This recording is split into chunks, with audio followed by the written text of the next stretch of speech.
You're listening to Healthcare Now Radio. Stand by for This Just In, the latest in healthcare innovation and technology trends with your HIT advisor, Justin Barnes.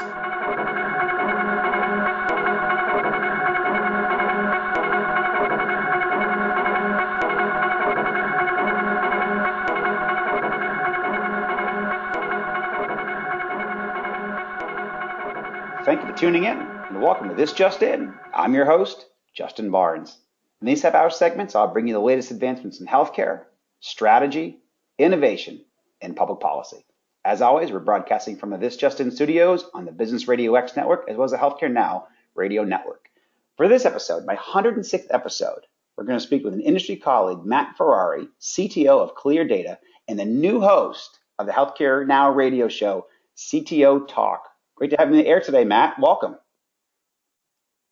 Justin, thank you so much for having me. Excited to be here, and specifically for the 106th show. That's very exciting for you, absolutely. Yeah, actually, these shows are really starting to creep up, but they always get more fun and meet new people. And so our paths had not crossed before, but tell us a bit more about your background. Where'd you grow up, attend college, start your career, all that good stuff. Sure, I'd love to. So I grew up in New York, just outside of New York City. And after school, I ended up going to college in the University of Delaware. And my father has a neuropsychology background, so a neuropsychology professor. So I ended up attending the University of Delaware in the computer science field. At that time, met my wife, built a family, and after some time doing software development and banking, decided to get rooted in startups. So actually became one of the very first employees of a .com in the early .com kind of bubble days. It was pretty scary times, and was lucky enough to be part of an amazing growth story with a company called Host My Site, which eventually became Hosting.com, a very large public cloud company, and worked in every department you could think of, all the way from support to overnights, to training, to development, to building data centers, and was lucky enough and fortunate enough to sell that to a private equity in 2009, but decided to stay on board. One of my passion is really people and growing people. So decided to stay on board. So my family and I boxed up a truck and moved to Denver, where I was able to help build my last data center in Denver, Colorado. Stayed in Colorado until 2014. When I had the fortune of really pursuing one of my passions, which was making a difference inside of healthcare. Just my family is rooted in healthcare professionally and personally. So made a decision in 2014 to join this little startup at the time during their Series B round called ClearDATA, which is where I'm at today. At ClearDATA, as the Chief Technology Officer, which is the exact same role I had at Hosting.com, my day-to-day responsibilities are all around product development, product management, and product vision. So how do I think about addressing the market? What problems keep the healthcare, CIO up at night? And ultimately, how can I make an impact in kind of this global phenomenon that is the ever-changing healthcare ecosystem? Sure. No, excellent. We actually have similar backgrounds. I love technology. I love healthcare, but I also love coaching people and coaching up teams and employees and companies overall. So we have a lot in common, certainly there. And I know that we're going to dive into our other thing that we have in common, CTO Talk, which is your new radio show. But before we dive in there, tell us about ClearDATA, because that's a newer company to my world. So tell us about that, please. Absolutely. So ClearDATA, it focuses 100% on healthcare. So they only serve healthcare organizations that are looking to move to cloud or have already transformed to cloud-based services. So ClearDATA serves really 4 segments in our world. That would be healthcare providers, all the way from a small clinic to a large multi-practice hospital. We also serve payers, so working with a lot of Blues across the nation. And then pharmaceutical organizations internationally. So pharmaceutical organizations that are doing things like clinical trials and genetic testing and research and things like that. And then finally, ISV SaaS organizations. It's it's become a passion of mine, to be fully transparent, to figure out a way to help SaaS and ISVs live a compliant life and a secure life, but still be able to transform healthcare. So to give you a quick example, Justin, my daughter, who's 14, recently visited the clinic, and the doctor walks in and has a mobile application up, and to be able to store PHI on a mobile device is a complex thing. But the truth is, the more and more we can help these healthcare organizations do those things, the quicker patients can be seen, the more costs can continue to be cut. Those kind of things have become very important to me personally. ClearDATA themselves focuses on how to get protected health information, or PHI, into the cloud, whether it be Amazon or Microsoft Azure or Google, and really focusing on how do we keep it secure and compliant at all times. So we've built our own intellectual property that customers can see almost near real time. How compliant are they against standards in the industry? Things like HIPAA or high trust or GDPR, or even GXP as you think about the pharmaceutical world. So the truth is, what we've learned, and what I've learned in my journey here, is that most healthcare organizations trust the cloud when they move to it, but simply don't know how to keep it maintained and operational. And to that point, the other scary truth is, a lot of the healthcare IT organizations simply don't have the time to even keep up with the Joneses when it comes to compliance, regulatory changes, and things like that. So the truth has become that ClearDATA focuses on how can we keep those organizations compliant, how can we keep them online all the time, how do we protect them as best as we can from things like security incidents, breaches, and ransomware. And that has become our mission. That's excellent. Obviously, that's on fire, and I know we're going to hit a couple of those points during our talk today. On a side note, I actually may be in touch. I have a new investment that I'm looking into, and it's actually with a Chinese company, and so I might ask some questions, because they obviously don't navigate HIPAA in that market, but we might be bringing some of that data here, and vice versa. And I think I'd like to have a conversation with you guys around that offline. But it sounds like you guys, obviously squarely in the right spot and space here in America. So tell us, before we dive into some of the other pieces of the market and what's happening out there in the security purpose and security world, tell us about CTO Talk. I mean, this is a new show that Healthcare Now Radio is going to be publishing, and you're going to be the host. So tell us about it, what sort of things you're going to talk about, guests you're going to have, and stuff like that. Yeah, absolutely. So here's why I'm excited about CTO Talk. First off, it's an opportunity for me to really have a more open dialogue. One of the amazing things about the role of a CTO in my kind of world is that I get to talk to prospects and customers all day long. I get to, fly around and meet with CIOs and CTOs, and even, organizations that have, CMOs or chief medical information officers, if you will, and really talk to them about what problems keep them up at night. What are they actually thinking about? Not just the technical solution. That's kind of the output or the outcome, if you will. There's an opportunity for me to really geek out with guests, customers, and hopefully just the community, really talking about what is important in the market from a healthcare perspective, from the eyes of a CTO. So topics might include things like security breaches. Those are rampant in healthcare, and we know that there's been record fines over the past 24 months. So really how to identify what are the early warning signs of a breach, and how to build an incident management team, and how to properly respond, so that not if, but when a security incident occurs, that healthcare organization has a run book, they've tested the run book, and ultimately they're not going to be found to be gross negligent, if you will. So really topics around that, all the way from getting through healthcare security audits, and then kind of my passion. I'm a software developer by trade, really focusing on moving some of those legacy healthcare applications into the cloud, moving some of those legacy healthcare applications into different security and deployment models like software as a service, otherwise known as SaaS, or DevOps, as healthcare organizations try to become more agile. It's fair to say that I'm fairly new to healthcare, only been in the market for 4 years, but over 20 years kind of in cloud and IT. Right. So it's been a neat experience for me, Justin, to try to transform that old legacy mindset that sometimes bogs down application developers in healthcare to kind of the new world and do it in a secure fashion. So that's really what I'm going to focus on. No, it's very timely. And even when I had the opportunity for the show today, we had that breach here in Atlanta, Equifax. So I'd love to, these are some quick thoughts that you have on, what can a healthcare provider learn from this, and what, needs to be done to protect their EPHI, and what best practices might you offer?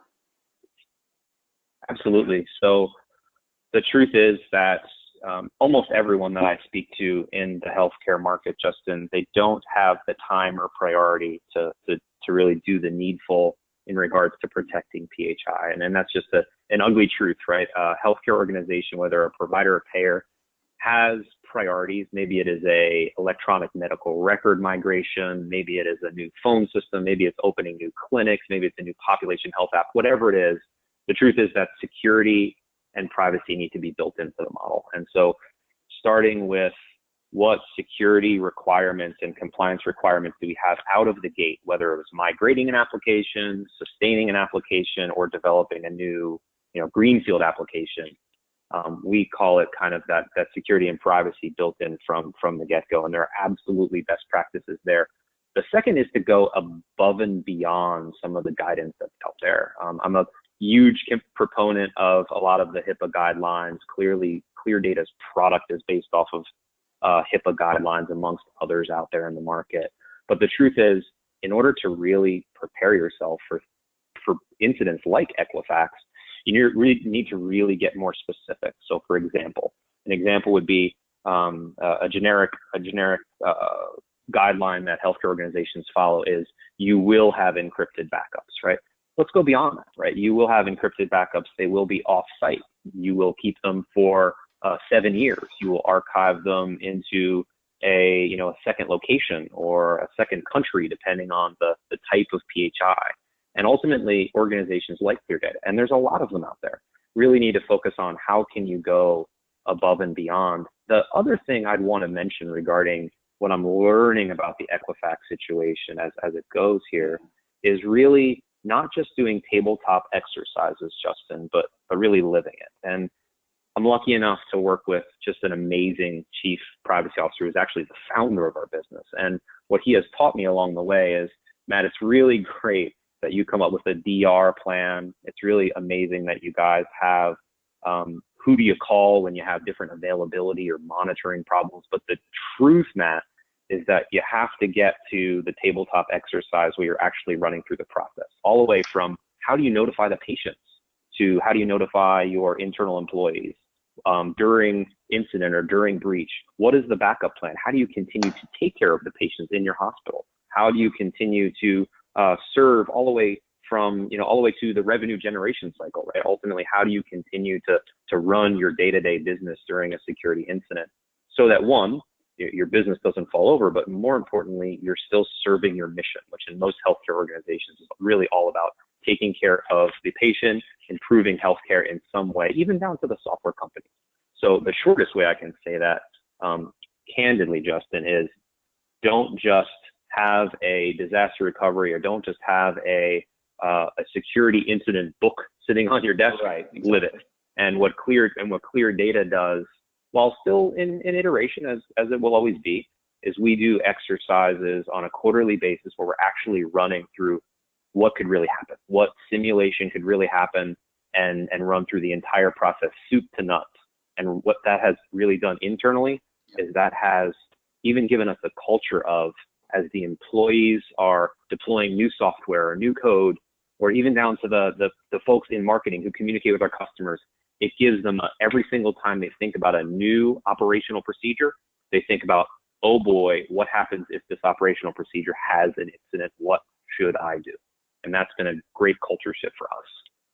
Yeah, actually, great advice first, Matt. I felt that we deployed that. We built Greenway Medical from scratch. And, over that 14-year process and period, I felt that we kept, most of these security components, disaster recovery and privacy and just security at the fourth tip of our company. And also when we went public, we had to go through significant audits because as a publicly traded company, we did not want to have any type of issues, not only for ourselves, but certainly for our customers or anything like that. So I believe we went through those drills. We went through those certainly as a leadership team, but then also throughout our teams, and also in drills with our customers as well, if something were to happen. So you give fantastic advice. And for those just tuning in, we're speaking with Matt Ferrari, the CTO of ClearDATA and the host of the new Healthcare Now radio show, CTO Talk. So kind of moving, I guess, to the next step, because Equifax was a good jumping off point for some things that we can begin to learn from. But also, we're in the middle of hurricane season. We've seen the hurricanes that have hit, not only the Caribbean, but certainly southern Florida. We watched the disasters hitting and the flooding hitting even your state in Texas, but over in Houston, but and even parts of Louisiana and so forth. So what lessons can be learned there related to cloud storage, disaster recovery, and just keeping data secure? Absolutely. So the first thing I've mentioned before, but it's important to continue to underline is really test. What is your DR plan and where does it live? Candidly, I came from a lineage that, did things like off-site backups and remote backups and backups into other clouds. But the truth is that world's changing, and even those organizations have changed. If you think about the Sun Guards and the Intermountains and kind of the traditional organizations, they're moving to more of a cloud storage model. And the first thing is really focusing on testing, whether it is monthly testing, quarterly testing. And what you learn really quickly is that not all apps are built the same. So you can use the same technology on the back end, I'm sure, for the vast majority of recovery. And there's amazing ones in the market, things like Azure Recovery Manager and those kind of technologies. But the truth is, inside of the healthcare organization, figure out what is the SLA or the service level agreement, typically internally they call it an operational level agreement, that you need to recover. For example, a healthcare organization absolutely needs to prioritize, if it's a hospital, they need to prioritize getting their EMR back up. They need to be able to look at patient data. They need to be able to see what drugs have I given this patient. They need to be able to really get to their charts from a PACS imaging perspective, as an example. What's probably less important is the billing data.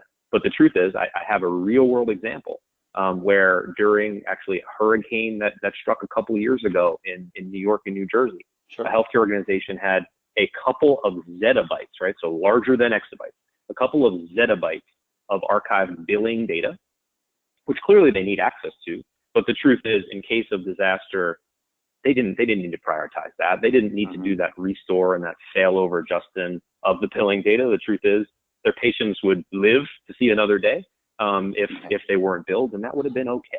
And so I will tell you candidly, if you're an IT leader, get a priority list of what applications need to have different recovery periods, because that's also going to allow you to spend more money or spend less money, depending on, how quickly do you need what's called, TTR, or time to recover, and really focus then on building out a prioritized list and then assign triage or incident managers to test in a rigorous way actual failover. I know healthcare organizations, for example, that test on Sunday nights, once a month, where they're actually doing real-time failover of mission-critical applications from one facility to another.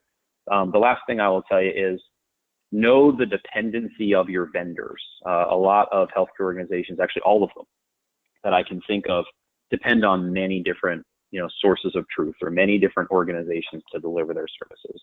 Hospitals very rarely make their own EMRs and PAC systems and phone systems, those kind of things. Know where they are. You mentioned Texas, right? We're headquartered in Texas, and we work with a great vendor for log intrusion, log management, threat management, really the bread and butter for notifying us if there's, let's say, an intrusion attempt from another country trying to get into an electronic medical record. That organization was based in Houston, right? And close to my heart, right?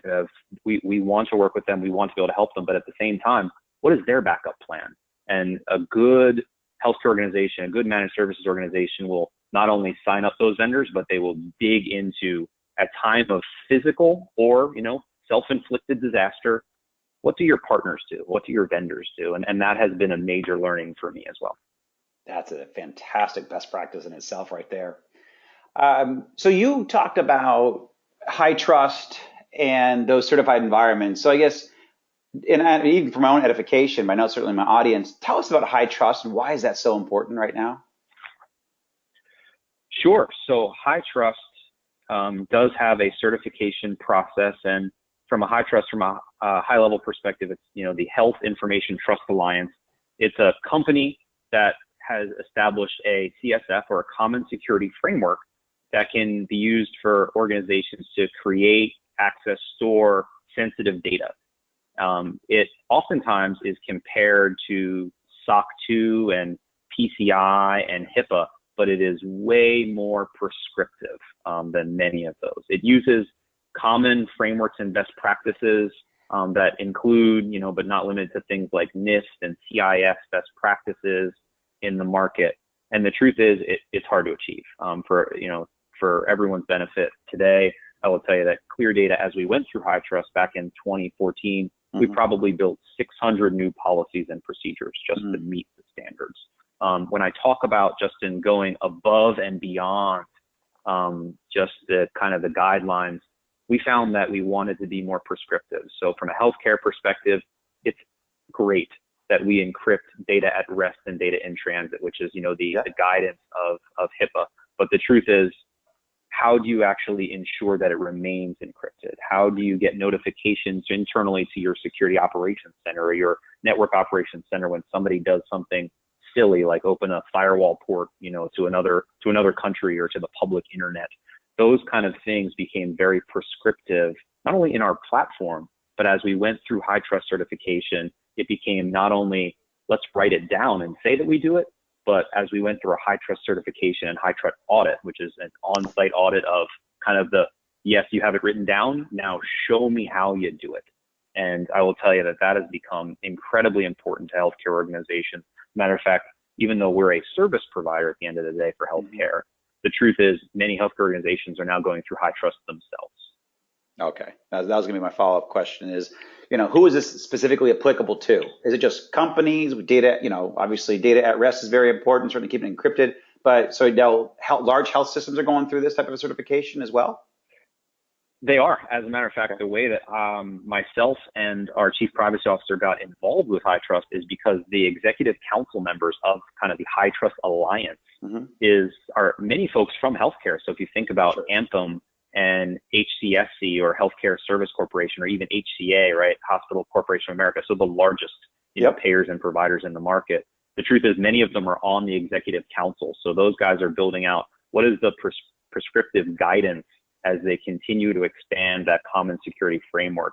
To put it in perspective, they just launched what's called High Trust version 9. And as they move into High Trust 9.1, it's going to actually start to add guidance for some of the upcoming functions. And you mentioned a little bit earlier about international. So some of the upcoming frameworks out there that are coming in Europe, like GDPR. And so a lot of those frameworks are now being covered inside of the High Trust certification and High Trust Alliance. Okay. Excellent. No, thank you. So we're moving into the lightning round of the radio show. We got a couple minutes left, but I want to cover a couple extra topics. HIMSS 18 in Las Vegas. I actually just made my hotel reservations today, and I think I'm about to register in the next couple of days. I'm on a couple of boards, so I'm waiting to see how that works with my other board seats. But tell us about, first of all, you're going to be at HIMSS 18, and then your background, cybersecurity, and what other things do you expect to be the conversation out there, I would say. Absolutely. So I will be at HIMSS 18. This will be my fourth HIMSS, so I'm still fairly new to it, but I will tell you that this is the most important event in ClearDATA's year, not only because we launched new products there on the cybersecurity front, but candidly, it's also where I can have, 200 conversations over a period of 4 days just to get incredible market insight, market input. Cybersecurity is going to be an enormous topic. ClearDATA was able to speak back-to-back years at HIMSS and talk about cybersecurity as it migrates and transitions to cloud. And we're going to continue that conversation in the upcoming year. I would expect that cybersecurity, specifically with what's going on from a breach and security incident platform perspective, will be, if not the hot topic, it will probably be in the top 3. I couldn't agree more. So I like this following question, and I do it for a best practice for all the listeners, is to please make your HIMSS reservation, certainly your hotel. You get the best pricing and the best selection by registering way in advance. If you wait to a month out or even a couple weeks out or so, it could be slim pickings. 42,000 of us plus will be there. It's the March 5th through the 9th. So, and I think this will be my 16th HIMSS or 17th HIMSS coming up personally. So not to give away my age or anything, but it's the place to be for sure come spring each year. But my final question for you, Matt, is, and I ask this of all my guests, what is your favorite place to get or be inspired? It's two. I will tell you the first sounds boring, but it's just where my passion lies. When I made a shift to move from traditional horizontal managed services and hosting, I left for a reason, and that's because I have a passion for our customers. It's a very emotional thing for me, understanding not the technical problem, but ultimately what problem are they trying to solve for the greater world. And so almost all of my passion, Justin, lies in getting in front of our customers and prospects and really understanding what makes them tick and what are they thinking about and what are they trying to solve, right? I'm lucky enough that I get to work with healthcare organizations that, for example, are research firms, and they are de-identifying patient data so that they can use it for clinical trials to try to cure disease and even reduce patient stay and revisit. And those things are just incredibly passion for me. The second is a little bit more personal. I have 3 kids, and I want them to really grow up to live in a different world. And so I will tell you that on weekends, what inspires me is to be around my children and recharge and stop and think about what should the world be like for them, and ultimately how can I help in my little tiny circle or my little tiny piece to make it better for them. No, that's excellent. I love it.